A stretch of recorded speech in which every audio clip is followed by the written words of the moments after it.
Bonjour à tous. Je vous salue au nom de Jésus. Que celui qui nous permet d'être là ce matin puisse vraiment vous toucher ce matin encore une fois, vous visiter et vous faire du bien. Ce matin, c'est moi qui ai la responsabilité de vous encourager, encore une fois, de vous apporter la parole de Dieu et de vous partager ce que Dieu fait dans nos vies tous les jours. Ce qu'il réalise dans nos vies, à chaque instant, à chaque seconde, à chaque moment que nous vivons, à chaque moment où nous nous tournons vers lui, nous voyons vraiment que il est ce Dieu qui agit puissamment. Amen.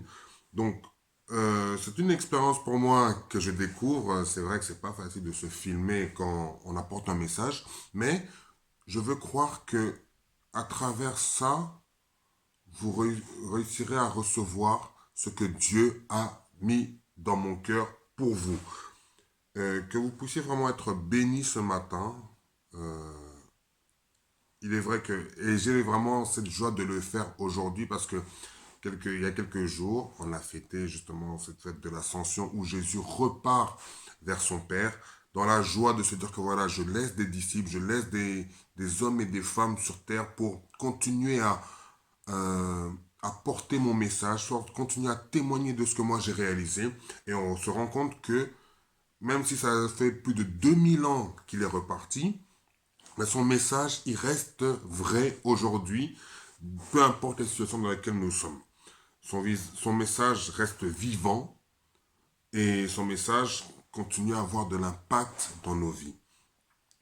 Ce matin, j'avais à cœur de vous partager ce thème de l'espoir, justement. On voit que Jésus est reparti auprès de son Père, mais en repartant, il a dit à ses disciples, donc à ses disciples de l'époque, et je pense qu'il nous parle aussi à nous qui sommes ses disciples aujourd'hui, allez et faites de toutes les nations des disciples. Mais avant tout ça, attendez d'abord de recevoir le Saint-Esprit. Donc, nous sommes dans... Après qu'il soit monté au ciel, il nous a mis dans l'attente de recevoir cet esprit qui nous permettrait d'aller et faire de toutes les nations des disciples, d'aller et parler de lui, aller et parler de ce que lui réalise dans nos vies. Et je pense que sans le Saint-Esprit, ça serait difficile de parler de ce que Jésus fait dans ta vie, mon frère, de ce que Jésus fait dans ta vie, ma sœur. Donc, je pense que Dieu a mis en chacun d'entre nous cet esprit qui nous permet de témoigner et de vivre cette vie d'espérance, cette vie d'espoir. Donc, ce matin, pour commencer, je suis d'abord revenu sur euh, ce partage que notre frère Emmanuel nous a apporté, ces deux disciples sur le chemin d'Emmaüs. On se rappelle tous de l'histoire, voilà, quelques temps après la mort de Jésus, ses disciples étaient sur la route, l'air abattu, l'air triste. Et ça, c'est une attitude, et je pense que c'est une attitude humaine. Je pense que chaque fois qu'on vit une situation compliquée, on va être triste. Et eux, ils ont vécu avec Jésus. Jésus a fait tellement de choses autour d'eux. Mais voilà que ce Jésus avec qui ils ont vécu vient à mourir, être crucifié. Donc eux, ils repartent. Et Jésus s'approche d'eux. Donc, si je peux imaginer ça, c'est que dans leur désespoir, l'espoir apparaît. Mais comme ils ont une attitude de tristesse, une attitude à regarder vers le bas, ils n'arrivent pas à regarder vers cette espérance, cet espoir qui se présente à eux, qui vient à eux, qui est Jésus-Christ. Et on voit, quand on revoit cette histoire-là, que malgré plusieurs signes, et c'est des signes que Jésus avait dit, on voit par exemple les femmes qui décident d'aller au tombeau le troisième jour pour voir, pour essayer de voir comment ça se passait là-bas. Elles arrivent et Jésus, le corps de Jésus n'est plus là. Mais un ange leur apparaît pour dire que Jésus, qui était mort et ressuscité, il n'est plus ici. Elles repartent voir ces disciples-là et leur disent, ah, Jésus qui était dans le tombeau n'est plus là, il est ressuscité. Un ange nous est apparu pour nous dire que Jésus est ressuscité. Malgré ces signes-là, quelle attitude gardent les disciples? Attristés. On peut encore remonter plus loin, où Jésus lui-même annonce sa mort et il dit que le troisième jour, il allait ressusciter. Donc, Un signe de plus où Jésus te dit que voilà, je vais passer par ça, mais 3 jours après, je vais ressusciter. Donc, malgré tous ces signes-là, ces disciples-là ont une attitude triste. Même quand l'espoir se présente à eux, ils gardent l'attitude de tristesse. Un autre passage où on voit que Jésus agit aussi, et ça c'est le début de mon exhortation, c'est le passage qui parle de cet officier du roi à Capernaum. C'est une histoire l'histoire qui se passe juste après les noces de Cana. Donc Jésus revient à Capernaum et il y a un officier du roi qui entend que Jésus est là. Donc si on doit vous comprendre, si moi j'ai compris ça en me disant que l'officier entend que son seul espoir est dans sa ville. Son seul espoir est près de lui. Donc, qu'est-ce qu'il décide de faire? Il va à la rencontre de son seul espoir pour son fils. Il se dit, voilà, je vais aller à la rencontre de cet espoir. Il arrive, et on peut lire ce passage qui est dans Jean 4, à partir du verset 49, je vous lis juste. L'officier du roi lui dit, Seigneur, descends avant que mon enfant meure. Donc, cet officier vient à la rencontre de son espoir en se disant que il sait qui est Jésus. Il arrive en sachant qui était Jésus. Jésus, pour lui, était son seul espoir pour guérir son fils qui était mourant. Donc, il va à sa rencontre, il dit, Seigneur, descends, viens avec moi avant que mon enfant ne meure. J'espère en toi, j'espère au miracle que tu vas réaliser dans la vie de mon enfant et dans ma famille. Mais, et là c'est là qu'on trouve que Jésus est extraordinaire. Jésus lui répond quoi? Va sans moi, ton fils vit. Donc retourne chez toi, car ton fils est vivant. Et là je m'imagine l'attitude, je peux essayer de m'imaginer l'attitude de cet officier. Il vient voir l'espoir et l'espoir lui dit, je ne vais pas venir avec toi, rentre chez toi, mais sache que ton fils est vivant. En lisant un petit peu, on voit qu'il y a quand même une longue distance entre là où Jésus est et là où l'officier vit. Donc, imaginons le retour chez lui. Qu'est-ce qui peut passer par sa tête? Je vous pose la question. Si vous vivez une situation pareille, qu'est-ce qui peut passer par votre tête si la chose ne s'accomplit pas tout de suite? Ou vous dites juste, rentre chez toi, et quand tu arriveras chez toi, tu verras que le miracle a été réalisé.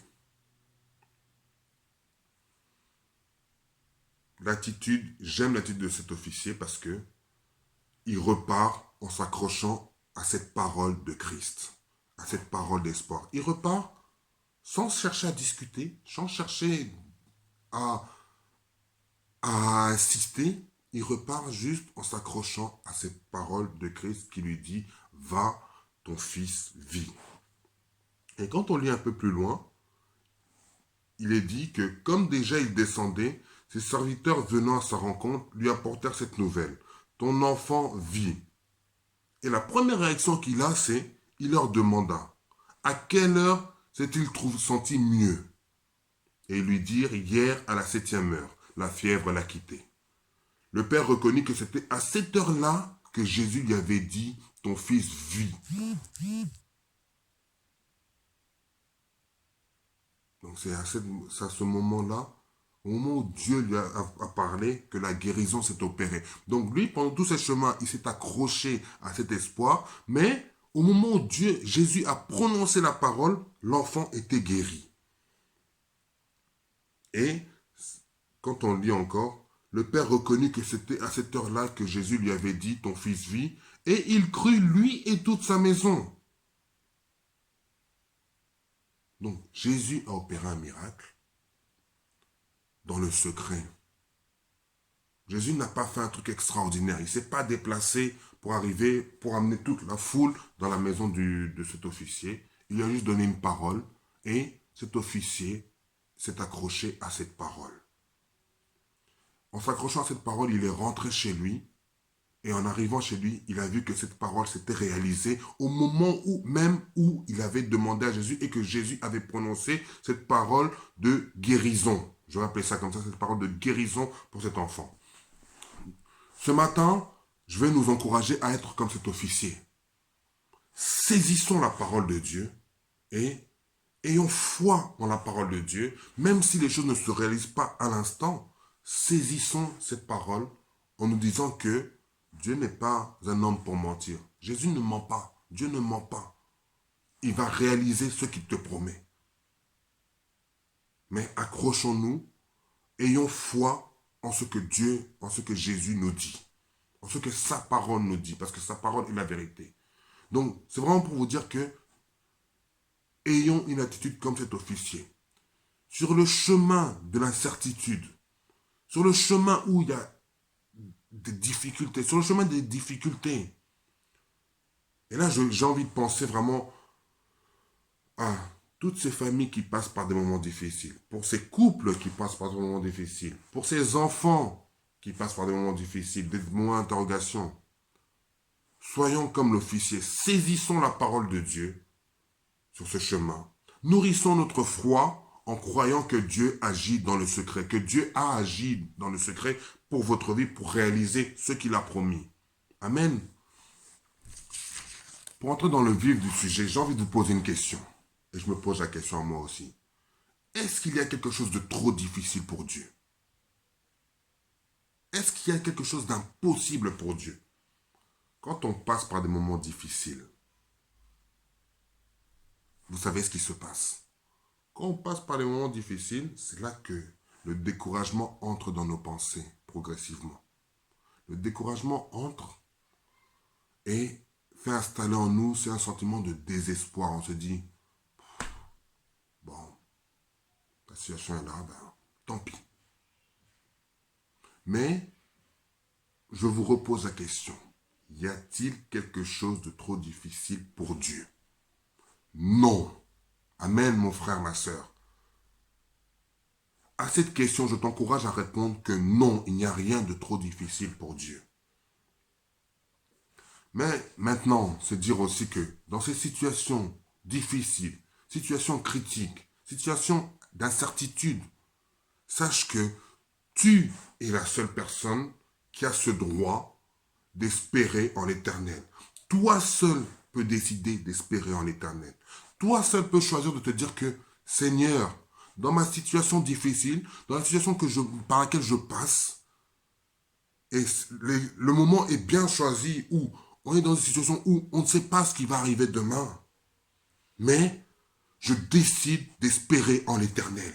Je décide de croire que l'Éternel va agir, que l'Éternel a agi, que l'Éternel a toujours sa main de protection sur moi. Toi seul, mon frère, toi seul, ma soeur, peux prendre cette décision. Toi seul as le droit de prendre cette décision, de croire que l'Éternel agit. Toi seul as le droit de décider, d'espérer en ce que l'Éternel dit. Mais je veux t'encourager aussi à quand même garder espoir. On va avoir quelques passages, on va lire quelques passages de la Bible, parce que, comme vous me connaissez, j'aime toujours m'appuyer sur la parole de Dieu quand je vous dis quelque chose. Donc, comment garder espoir en l'Éternel? Premièrement, sa parole nous le dit, dans 1 Thessaloniciens 5, verset 18, donc 1 Thessaloniciens 5, 18, rendre grâce à Dieu en toutes circonstances. Rendez grâce en toutes choses, car c'est à votre égard la volonté de Dieu en Jésus-Christ. N'éteignez pas l'esprit qu'il a mis en vous, qu'il a mis en nous. En toutes circonstances, rendons grâce à Dieu. Dans des moments d'incertitude, là où c'est le plus difficile, rendons grâce à Dieu. Amen. Rendons grâce à Dieu en toutes circonstances. C'est le premier point pour garder espoir. Toujours lui rendre grâce, toujours regarder à lui. Donc le deuxième point pour garder espoir, c'est dire à Dieu je suis prêt à grandir. C'est-à-dire, sachez que la souffrance, les incertitudes, les moments de questionnement sont des occasions pour nous rapprocher de Dieu, pour nous confier en lui. Et à ce moment-là, c'est dire que il est notre seul espoir. Donc à ce moment-là, nous devons vraiment être encouragés à vivre pleinement sous sa dépendance, sous son contrôle, sous sa guidance. Et le passage que j'ai relevé pour vous encourager pour ce deuxième point, j'en ai relevé deux. Il y en a un qui est dans Jérémie 29, verset 13. Je vous lis. Vous me chercherez et vous me trouverez. Si vous me cherchez de tout votre cœur, je me laisserai trouver par vous. C'est beau. Donc Dieu nous encourage à le chercher dans les moments de souffrance. Dieu nous encourage à chercher sa face dans les moments difficiles. Dieu nous encourage à regarder à lui quand ça ne va pas.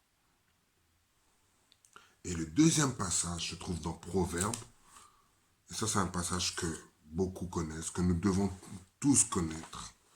Donc dans Proverbe 3, du verset 5 à 8, je vais vous lire.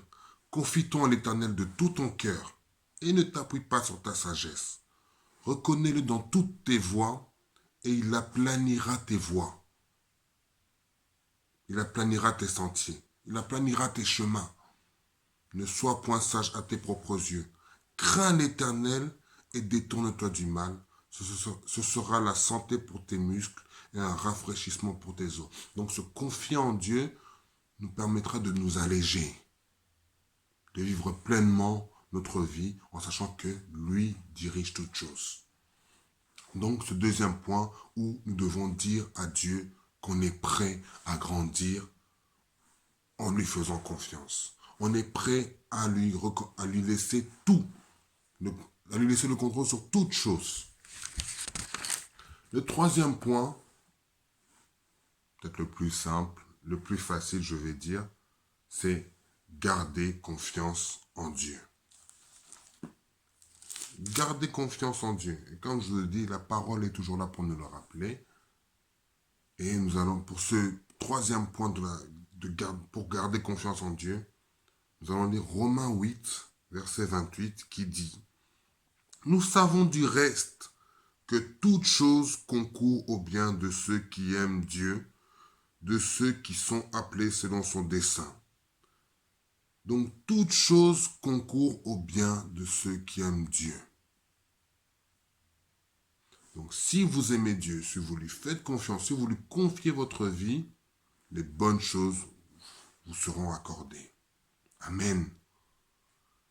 Et si je peux rajouter un quatrième point, si ces trois autres points-là ne sont pas suffisants, regardez juste ce que Jésus a fait afin que nous puissions lui faire confiance, afin que nous puissions lui recommander notre vie.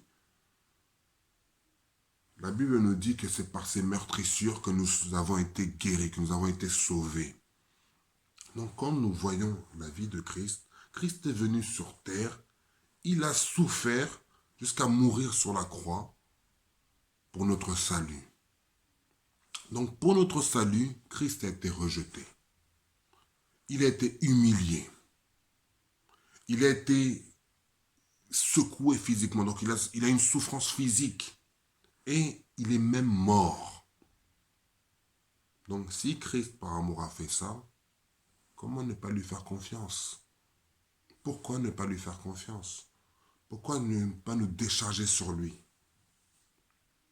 Pourquoi ne pas regarder à lui quand ça ne va pas? Et même quand ça va. Mais je pense qu'aujourd'hui on peut parler, c'est surtout quand ça ne va pas, qu'on oublie que Dieu est là, que Christ a tout accompli pour nous. Mettons-nous sous sa dépendance, sous sa guidance. Et lui, il aplanira nos sentiers. Amen. Donc, si je peux terminer en disant ceci, apprenons à ne pas baisser la tête comme si tout était fini. Non, tout n'est pas fini.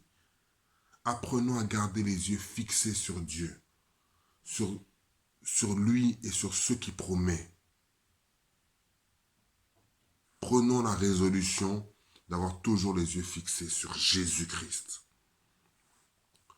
Si je peux vous laisser un passage ce matin, lisez Lamentation 3.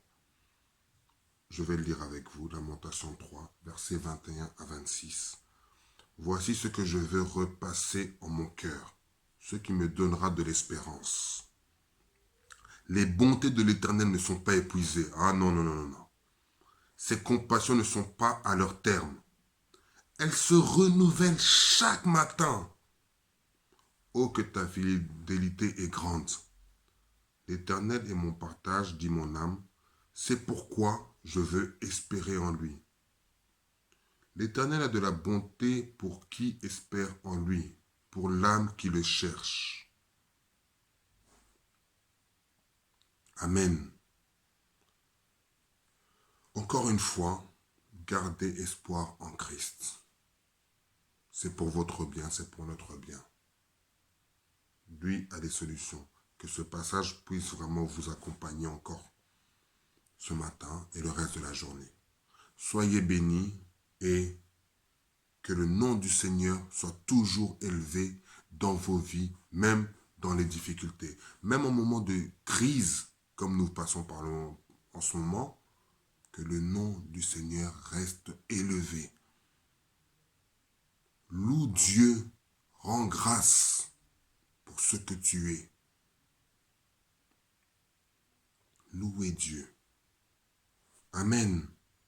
Que Dieu vous bénisse et que cette parole soit vivante et puissante dans chacune de vos vies. Amen.